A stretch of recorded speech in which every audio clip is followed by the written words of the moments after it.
Yes, it does. Now I must thaw it out in the microwave. He'll be through presently. As soon as I get the lid. These are to go before lunch. Yeah. You should really have a cooking show.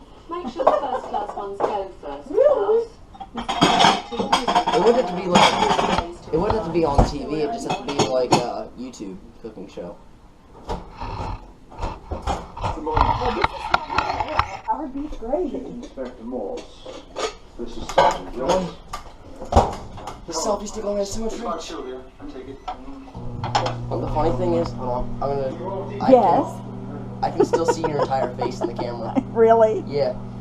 Okay, now we must check the corn. Yeah. See, look, you can still see my entire face. Yeah. Wow. We're thawing out the frozen corn. Hold on. Jennifer Corby. We must check the corn with a proper spoon. Always a slotted spoon. Here we are. Corn is thawing out quite nicely. We just need a hunk of butter. Listen, everybody. 2 police officers have just arrived. They're with Mr. Palmer now. I don't know whether they want to come up and ask us anything, but make sure things are tidy. All right? And now we add the Your wife and children, Mr. butter Oh, yes. States and Madison's Justice. and a small pinch of salt. Keep you busy, don't they? Kosher, of course. Or it may be a bigger pinch. We never know. There we are. Thank you. And that's how we treat the corn that we have cut off last summer and put in the freezer, and makes it much better than canned corn. How long until Although you canned work? corn is fine in a pinch. 2 or 3 months. Not long. How is it? Fine, no problem. Our roast is in the oven with onion and celery and carrots. Yeah. And the roast is finished, and we're just waiting Everything's in order. for Massive the vegetables to get references cooked. are provided in the strict. Did you know Sylvia? And here we have our roast. I suppose. More so than the other stuff. A lot more so. And we shall check the veggies. Oh goodness, During that contact. veggies are finished, roast is When done. did Sylvia leave yesterday? You'll have to ask Jenny. So you turn off the oven and take the roast out. Got it for 5 o'clock. What sort of nap killed that? Now, since I have roast beef gravy from a previous roast, I'm going to use that and save this broth to make roast beef gravy at a later time. What do you think? Let's meet Oh boy, got to get those out. to see where Sylvia worked. Oh, Got right. this thaw. What a lovely roast. Shall we put light on the subject? That would even be better. Yes. And we don't worry about the pan because it comes clean quite easily after soaking in soapy water. This is Miss Kobe, Chief Inspector Morse, and Sergeant Luce. So you talk to her and stuff. Now the best way to thaw out a large chunk of something frozen is to break it up once it starts to thaw. I'd like to ask you all a few questions. Was anyone in particular working with her yesterday afternoon? I don't think she was at her desk as usual. Which one? It's down. Now, we'll put it back in.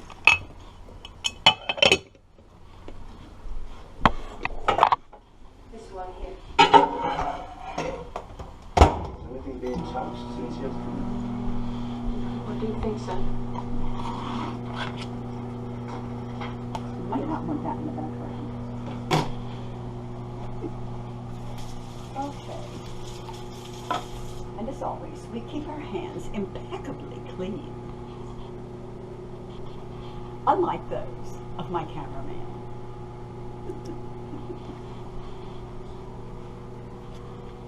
Well, that's it until we can roast the beef or slice the beef and do the mashed potatoes. Check the corn again. Just keep an eye on the corn so that it doesn't burn.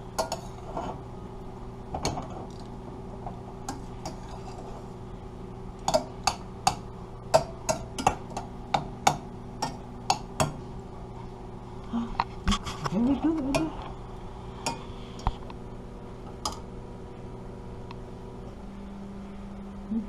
It's getting hot.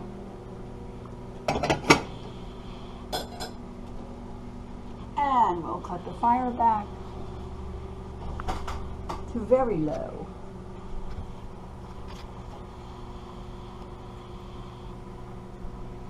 I think I shall flip the roast, which tends to make it much more juicy. If I can flip it without it falling apart. Now that is a good roast. When it falls apart like that, it is done to perfection.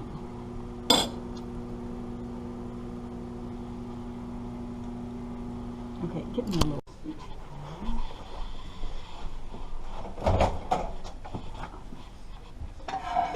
Oh, gravy has to go a couple more minutes. There's still some frozen in there. We'll do it on high. Alright, I have my handy dandy meat slicer here. But I don't want to take it out of here too soon because it will get too cool. We like nice hot roast beef. Cold roast beef is good on a sandwich. But that's all. I shall get my potatoes ready.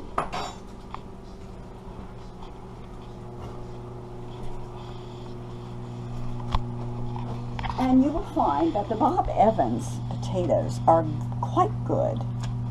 And they work very well if it's just a few people. And it works better if you can get this off properly.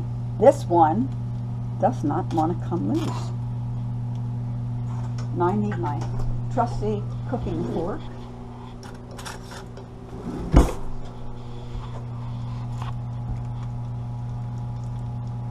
Easier to get in there and break things up with this.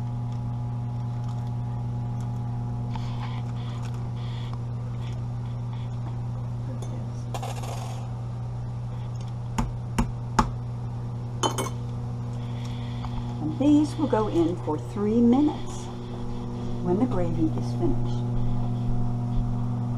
And now if you would pause that for one moment while I blow my nose. I'd like to put potatoes in before I start dealing with this.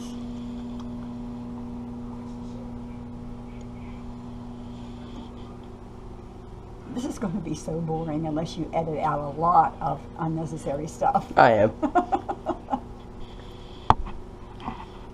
It's about as far back as I can go with the camera. Or I hit your cupboard. Well, you're hitting the cupboard now. If you just moved over that way a tad. But then this frying pan's in my view. Okay, let's check on the gravy. Ouch, it happens to be very hot.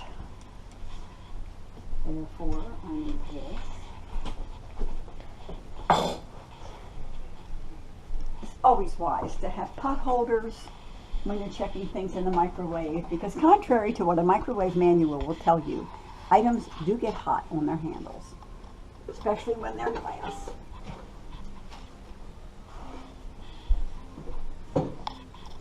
Oh, that's good.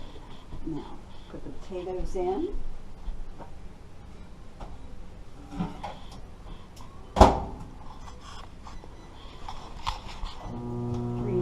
And now we will begin to deal with the roast beef. All right, first, I'll get the carrots out.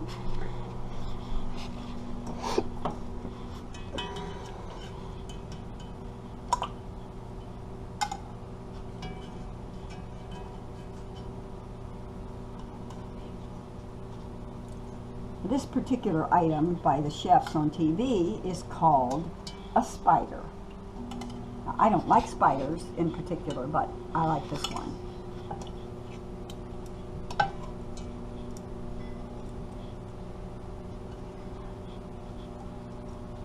And I will use that again.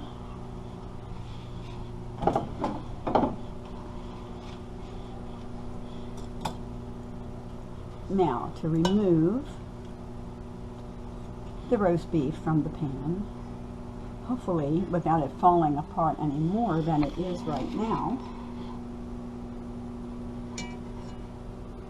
I better take this one off. It's going to come off anyway. I'm sure I know someone who will want that whole piece right there.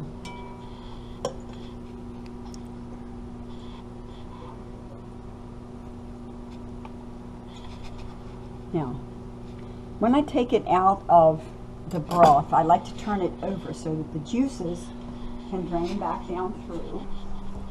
We let it sit here for a few moments.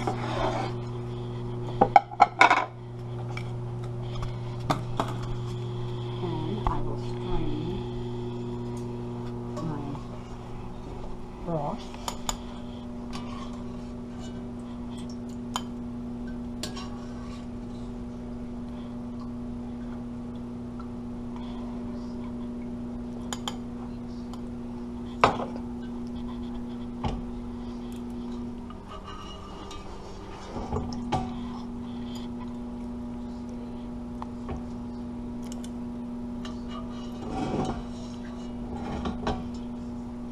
Now my onion, which I put in to flavor the broth, but we don't eat, has cooked up to practically nothing. So you don't get pieces of onion in your gravy.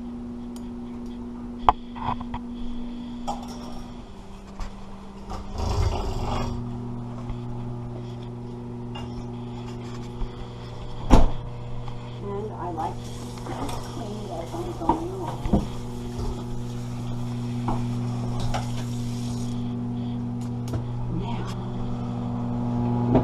Now the fun part. Oh. Get those out and stir them and put them back in for 2 more minutes.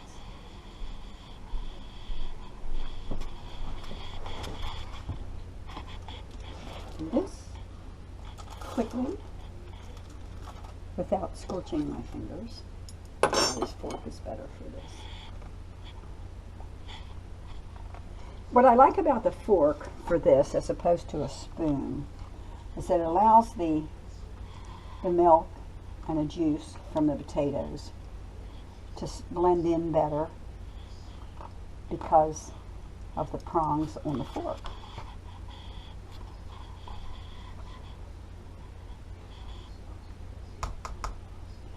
Now these have to go back in for 2 more minutes.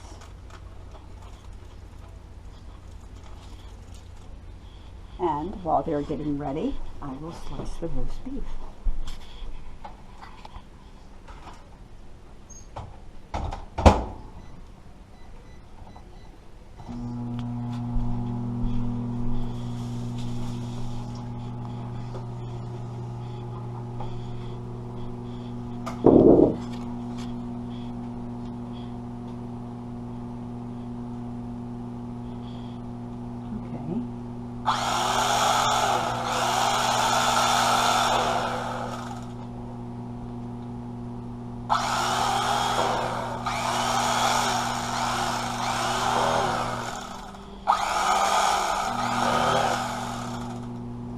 As you can see, this is perfectly juicy.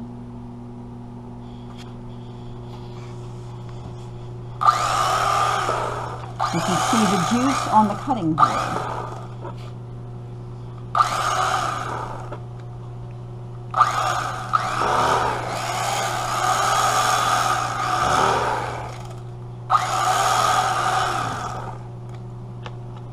My electric knife has a fail-safe, so you can't run it too long until it decides to take a rest.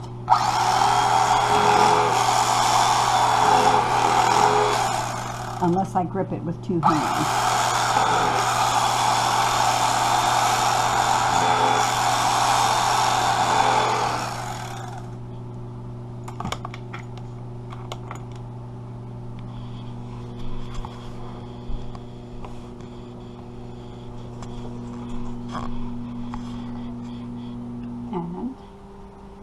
this on the plate, the platter. And there we have our beautiful roast beef with carrots. Now you can put your potatoes in with your roast when you put your carrots in rather than having mashed potatoes, although we prefer the mashed potatoes. It's my official taster.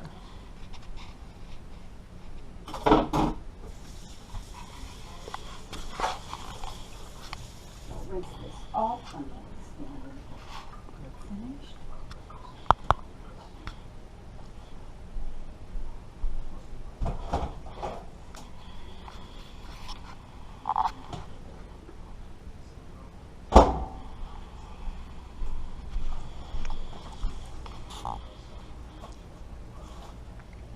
Potatoes are finished.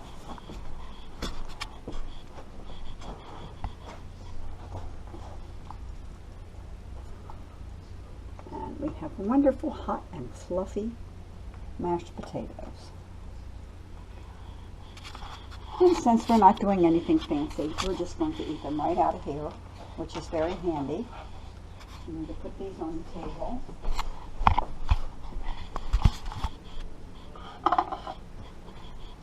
And I need a dish for corn. Probably turn the corn off.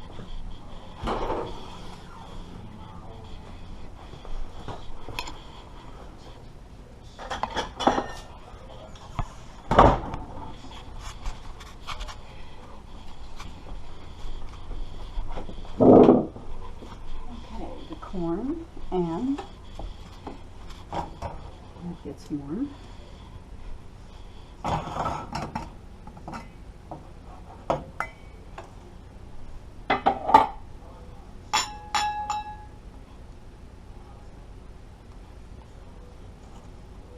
I have a slotted spoon for the corn. Thank you.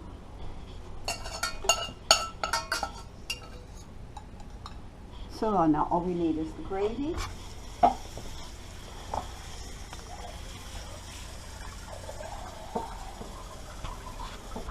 like to soak this. It makes it much easier to clean up. Uncover the gravy.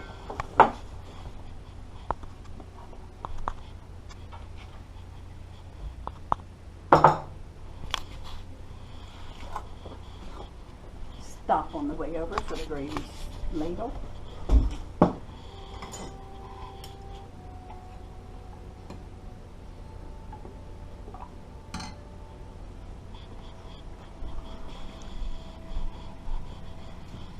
And there we have our roast beef with mashed potatoes and carrots and gravy, and corn is coming up.